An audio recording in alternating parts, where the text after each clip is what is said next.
božičnem času nas že 16-tič obiščeta kultura in Karitas, umetnost in Karitas. Kakšen lep dogodek, da se dejansko ta dva elementa strneta pod eno streho in v znamenju dobrodelnosti.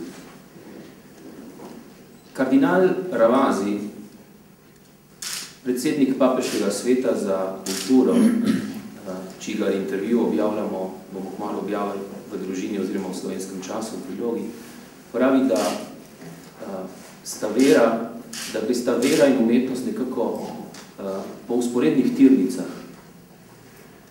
Citira pa Henrija Mirelja, pisatelja, ki pravi, da obe nimata smisla, če ne kažeta v smeri smisla življenja.